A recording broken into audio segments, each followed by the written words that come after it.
Bebê de casal americano nasce no Brasil e eles reclamam de burocracia que os impede de deixar o país. Imigração. Prisões na fronteira sudoeste caíram 6% em abril, mas crise piora na Califórnia. Levantamento mostra que creches custam 2 vezes mais caro que aluguel em vários estados americanos. Professor da Flórida que já tinha passagem pela polícia é flagrado agredindo aluno em sala de aula. E partiu da Flórida o primeiro navio com um container de doações dos brasileiros para o Rio Grande do Sul. É importante conseguir número maior de voluntários, pessoas para trabalhar em triagem.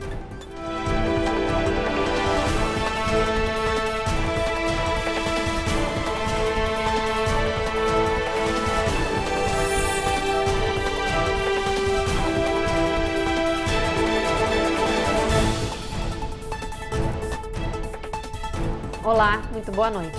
Boa noite. O número de imigrantes entrando no território norte-americano reduziu drasticamente neste ano de 2024.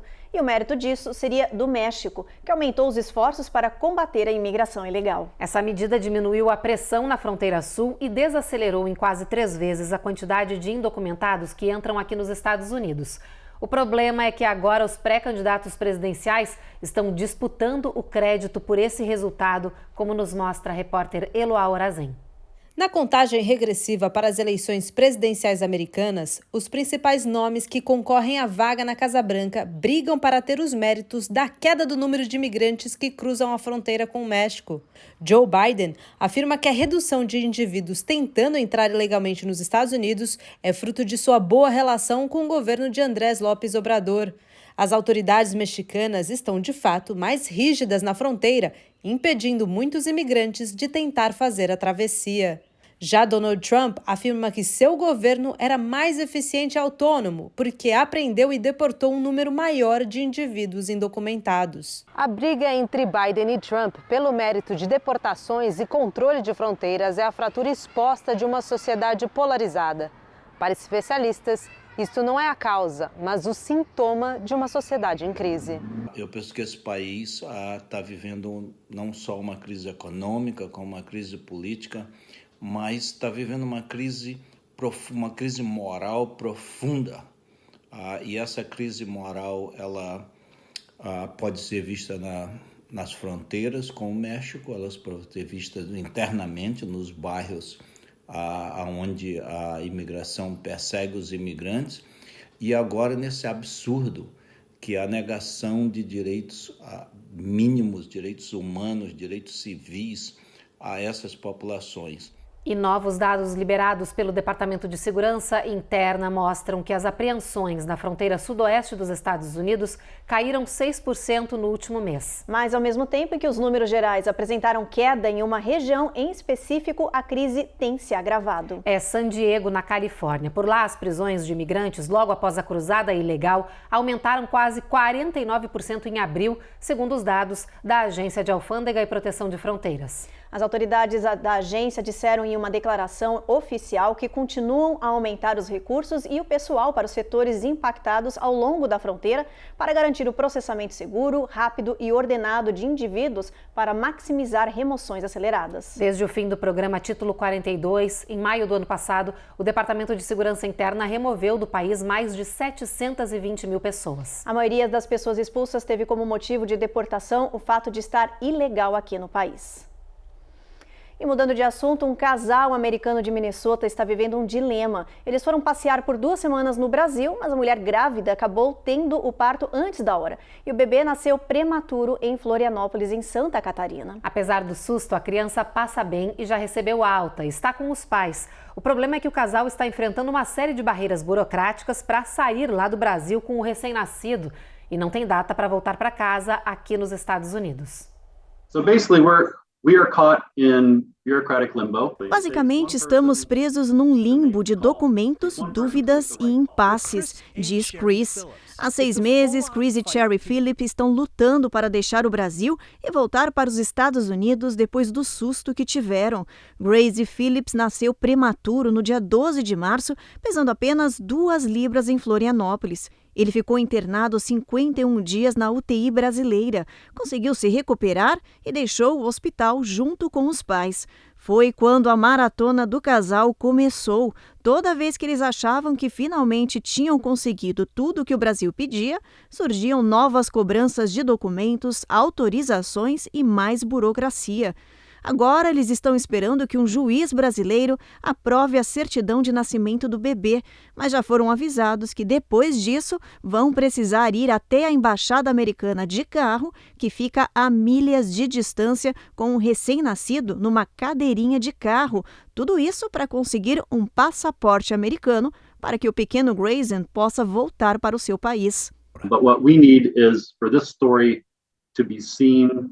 Chris, o pai, fez um apelo por ajuda das autoridades brasileiras e americanas para conseguir uma única coisa: voltar para Minnesota, nos Estados Unidos. Emocionada, Cherry afirmou: "Nós só precisamos da nossa casa. Isso significaria tudo."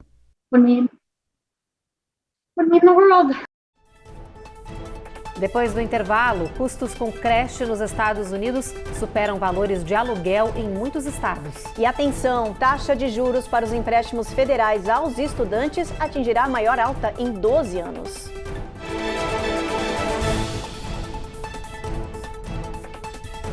Américas no Ar. Oferecimento. Rejup Chip. Melhore agora sua qualidade de vida. Uninter, a melhor faculdade para brasileiros nos Estados Unidos. Acesse uninteraméricas.com e inscreva-se já.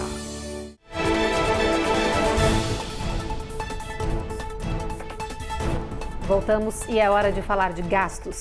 Se você acha que aluguel de casa está caro, prepare-se, porque um novo estudo apontou que existe um encargo financeiro muito mais alto para quem mora aqui nos Estados Unidos. As creches. Por incrível que pareça, os valores dos centros e cuidados infantis estão cada vez mais caros que o aluguel de um imóvel, por exemplo. A Carla Marinho mostra pra gente que isso está acontecendo em pelo menos 11 estados do país.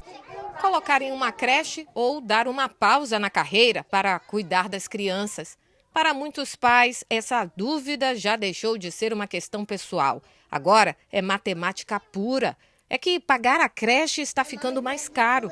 Em alguns casos, a despesa ultrapassa o valor de um aluguel, por exemplo. De acordo com o último relatório da Child Care Aware of America, em todo o país, o custo médio anual com despesas de creche ou contratação de babá para crianças de até 4 anos aumentou para quase $11.600 por criança em 2023. Isso representa 10% da renda média de um casal e 32% da renda média de um pai solteiro. Somando as outras despesas essenciais, como moradia e alimentação, muitos casais entenderam que fica mais barato abrir mão de uma renda na rua para economizar em casa. A Fernanda fez isso. Mãe de gêmeos, ela preferiu deixar de trabalhar para ficar com as crianças. Onde eu moro, na Flórida, a média semanal de uma creche está em torno de $300. Então, no meu caso, vezes 2, né? Porque eu tenho gêmeos. Então, eu e meu marido, a gente decidiu que compensaria eu deixar de trabalhar e curtir a infância com eles do que eu trabalhar apenas para pagar a escola. A creche, no caso, né? Então, agora a gente está esperando a idade escolar deles. Eles vão fazer 5 agora em junho. Então, em agosto, eles começam a escola e aí eu volto a trabalhar. O relatório também apontou que nos estados de Illinois, Indiana, Iowa, Kansas, Massachusetts, Minnesota, Nebraska, Pensilvânia, Rhode Island, Vermont e Wisconsin, os pais com 2 filhos em uma creche pagaram em média pelo menos 2 vezes mais por esse cuidado do que pelo aluguel. Em 45 estados americanos, essa despesa ultrapassa o valor anual do financiamento de uma casa. E entre os motivos para o aumento dessas despesas estão a inflação, que elevou os preços nos últimos anos, a pandemia, que fechou milhares de creches, e o término do financiamento federal para creches, criado durante a pandemia, encerrado no outono do ano passado. É difícil abrir mão da carreira, mas estar com eles compensa tudo, né? Porque a infância é única, é uma vez só. Então, aí a gente decidiu que valeria a pena eu abrir mão e estar com eles, esperando a idade escolar chegar. Agora, uma notícia para os estudantes universitários e para quem vai iniciar essa fase da vida. Atenção, a taxa de juros para empréstimos estudantis do Banco Central atingirá a maior alta em 12 anos. O recorde nas taxas de empréstimos estudantis federais já deve ser sentido neste próximo ano letivo 2024-2025. A previsão é de que os juros subirão acima de 6,5%, bem mais do que o registrado no último período acadêmico. E essa subida vai ser sentida para todos, de graduados a pós-graduados, mestres e PhDs. Dados do governo mostram que a taxa de juros para empréstimo federal aos estudantes nunca foi tão alta desde 2012. Para especialistas, é visível que os Estados Unidos estão em conflito quando o assunto é o empréstimo estudantil. É que enquanto o Fed anuncia o aumento dos valores, a administração Biden lança uma medida chamada SAVE, que pode tornar mais fácil para futuros mutuários resolverem suas pendências financeiras por causa de empréstimos estudantis. Além disso, a Casa Branca trabalha numa força-tarefa para fornecer perdão de dívidas federais. Até agora, o presidente Biden cancelou quase 160 bilhões de dólares em dívidas de empréstimos de estudantes. Nesta quarta-feira, o Departamento de Estatísticas do Trabalho divulgou novos dados da inflação. E olha que notícia boa! Os preços dos alimentos nas mercearias do país finalmente começam a ter baixas significativas.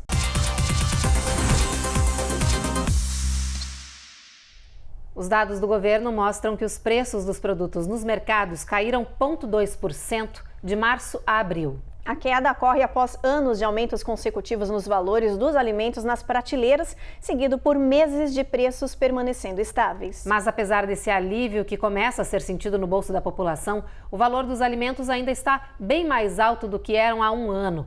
Ou seja, essa redução ainda precisa atingir níveis maiores. Bom, entre os itens que já estão ficando mais baratos estão frutas, ovos, que tiveram queda de 13% e 9% respectivamente. Também estão mais em conta produtos como presunto, queijo e café. No próximo bloco, em Ohio, aprendiz de segurança atira queima-roupa no próprio chefe. E na Flórida, professor que já tinha passagem pela polícia é flagrado agredindo um aluno em sala de aula.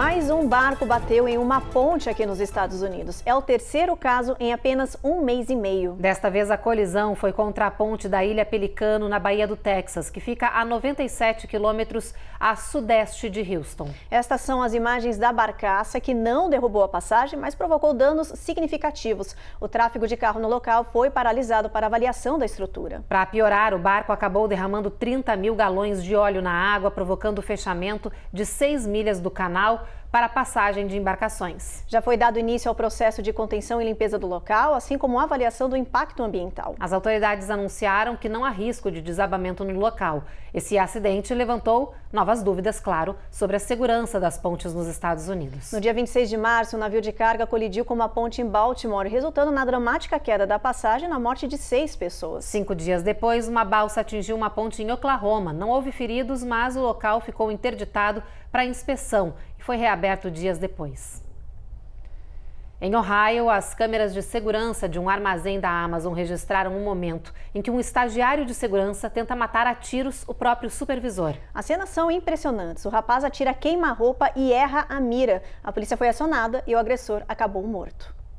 As imagens mostram um aprendiz de segurança verificando se há outras pessoas na sala. Ele tira uma arma do bolso, mira no chefe que está sentado de costas e atira. Por sorte, a bala erra o alvo e dá tempo suficiente para o supervisor fugir do local e chamar a polícia. 100 pessoas foram retiradas do armazém.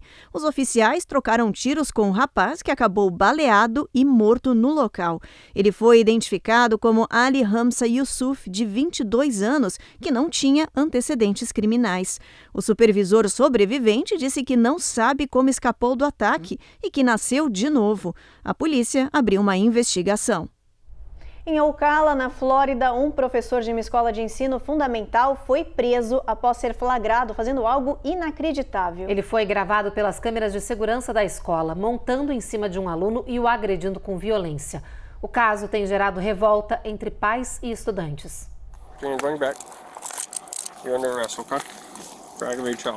Dante Prophet, de 33 anos, nem imaginava o motivo de sua prisão na hora que foi abordado pela polícia. É o agente que efetua a prisão que avisa. Tem uma câmera na sua sala de aula que grava tudo o que você faz. E o que o professor fez foi isso. Ele agrediu de forma violenta um dos alunos, montando em cima dele, tentando sufocá-lo e desferindo vários socos contra a criança.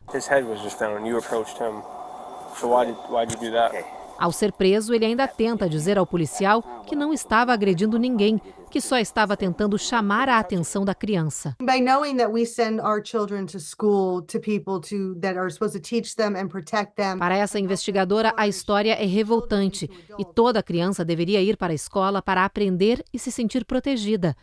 Ela ainda conta que só após essa prisão se descobriu que essa não é a primeira vez que o professor é acusado de atacar uma criança. Mas o escritório do xerife diz que ainda não sabe como a escola não tinha essa informação. Cabe às escolas analisarem o histórico criminal dos candidatos. Queremos entender o que aconteceu, diz Valerie. Este repórter da região precisou fazer uma rápida pesquisa no Google para descobrir que, em 2019, o professor foi acusado de agressão sexual contra uma criança na área de Orlando, também na Flórida.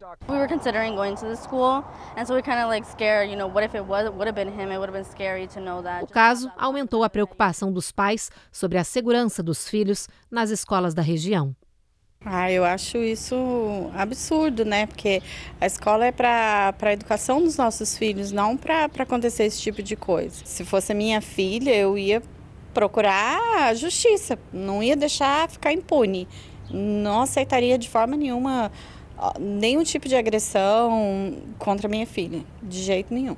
Na minha época não existia isso, era impossível você admitir um professor agredir o seu filho.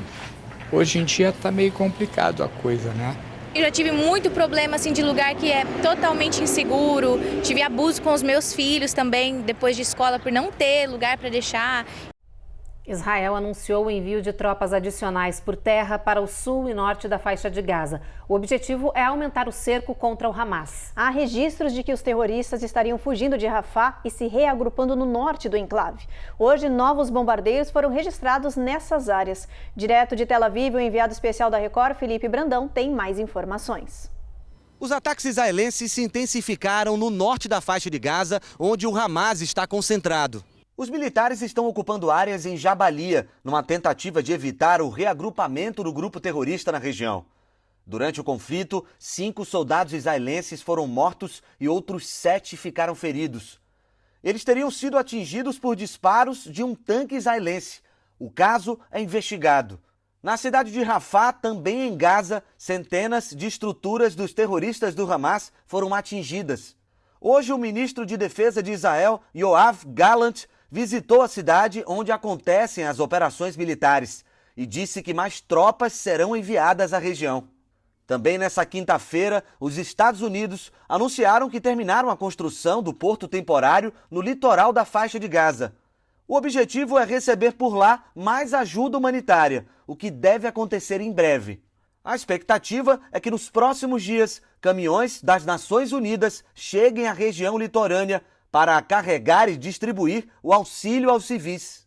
Segundo a ONU, até agora, mais de 600 mil palestinos, um quarto da população de Gaza, já deixaram a cidade de Rafah, onde os conflitos foram intensificados nos últimos dias. De Tel Aviv, Felipe Brandão, para o Jornal Américas no Ar. Depois do intervalo, a gente fala sobre o começo dos alertas para furacões 15 dias antes do começo da temporada. E a gente mostra que partiu da Flórida o primeiro navio com um container de doações dos brasileiros para o Rio Grande do Sul.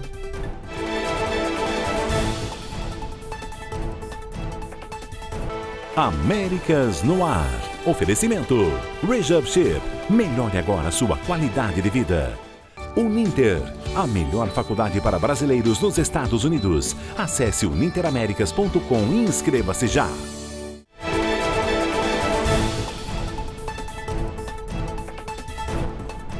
O Centro Nacional de Furacões já está emitindo a primeira previsão diária de temporada de tempestades deste ano, mesmo antes da hora. É que a temporada de furacões começa em junho, mas tudo indica que ela será antecipada neste ano. Uma tendência que já vem se repetindo desde 2021. Apesar do alerta, ainda não há previsão de tempestade perigosa à vista, mas o início do monitoramento e a divulgação para a população mostram que já está na hora de prestar atenção e se preparar para a temporada. Os especialistas lembram que as temperaturas temperaturas dos oceanos estão mais elevadas e isso é preocupante, porque essas águas aquecidas favorecem o desenvolvimento de tempestades mais agressivas. O Centro Nacional de Furacões lembra que essa temporada deve ser também mais movimentada do que o normal.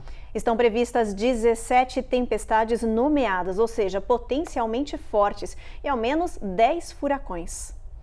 A gente vai acompanhar essa temporada de furacões e vai trazer todas as notícias para vocês aqui. Vamos aproveitar, dar uma olhadinha no nosso mapa, ver como é que vai estar o clima amanhã em boa parte do país. Vamos lá?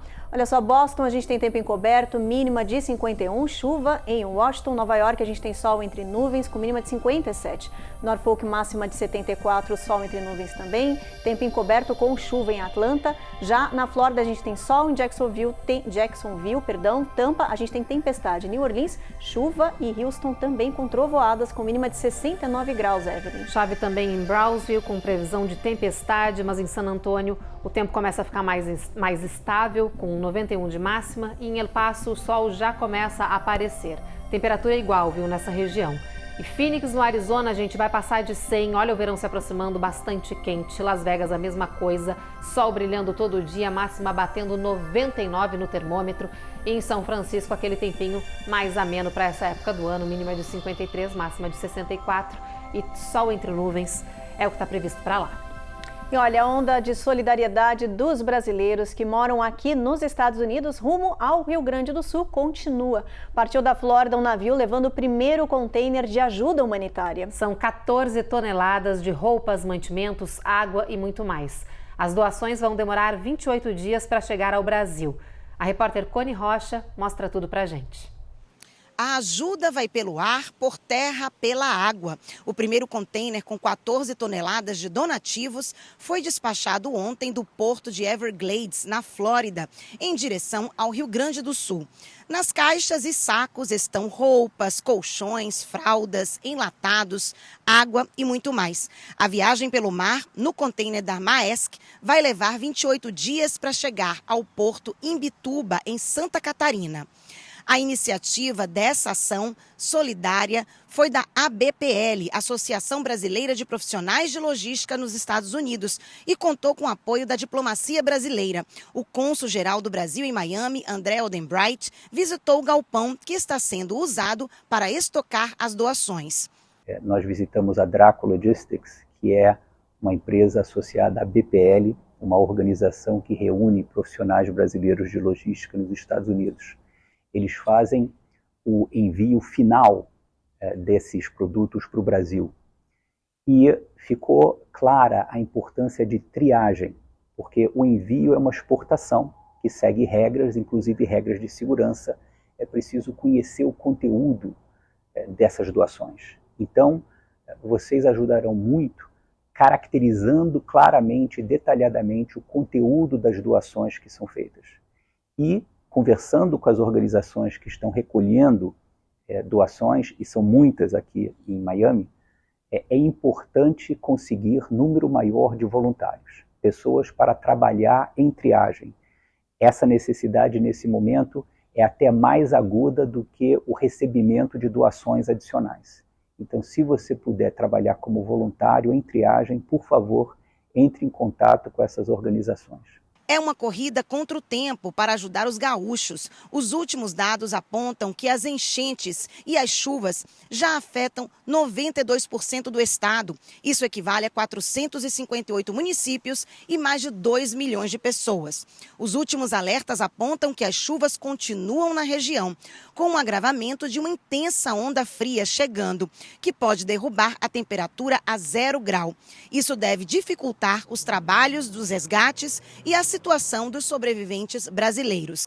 Quem quiser ajudar, os consulados brasileiros nos Estados Unidos alertam a nossa comunidade para procurar o site oficial do Estado do Rio Grande do Sul, órgãos oficiais ou instituições idôneas. As autoridades alertam também para tomar cuidado para não cair em golpes.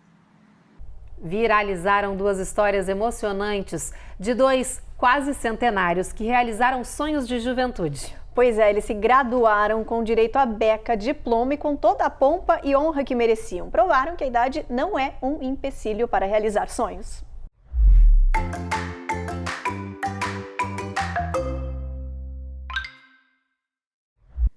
Wisconsin, aos 94 anos, Norma Zirk jamais pensou que chegaria a realizar seu maior desejo. Desde criança, eu sempre quis ir para o Carroll College, contou Norma. A idosa diz que a família nunca teve condições financeiras para ela estudar enfermagem. E com o passar dos anos, o sonho acabou parando na gaveta e foi esquecido. Mas 7 décadas depois, a surpresa. O colégio convidou Norma a receber o diploma e o título honorário. Ficamos muito entusiasmados sabendo que ela havia impactado a vida de tantos alunos, contou Kelsey Demarais, do marketing da Carroll University. Feliz, Norma vestiu a beca e, ao lado da família, recebeu a tão sonhada graduação e enviou uma mensagem. Nunca desista de seus sonhos, apenas continue tentando. No Alabama, entre os diversos jovens do high school, tinha um formando especial, George Place. É que aos 16 anos ele abriu mão dos estudos para lutar na Segunda Guerra Mundial. Agora, 80 anos depois, o veterano conseguiu realizar um sonho que ele acreditava ser impossível, a graduação. O que há de tão especial neste graduado é que há 82 anos ele abandonou o ensino médio e foi lutar pelo nosso país, disse o coronel do Exército. E lá foi ele receber o tão sonhado diploma aos 98 anos de idade. George diz que não se arrepende de nada, faria tudo novamente e chegaria exatamente onde está agora, com apenas um recado para os mais jovens. Tenha a mente aberta para chegar longe. Aprenda tudo o que puder. Você vai precisar disso. Be open-minded. Learn all you can learn. You're gonna need it. Bom, o Jornal Américas no Ar, então, termina agora. Você fica com a nossa programação, porque está chegando aí Reis à Decadência e a gente volta a se encontrar de novo aqui nessa bancada amanhã, né, Ruth? É isso aí. Uma boa noite.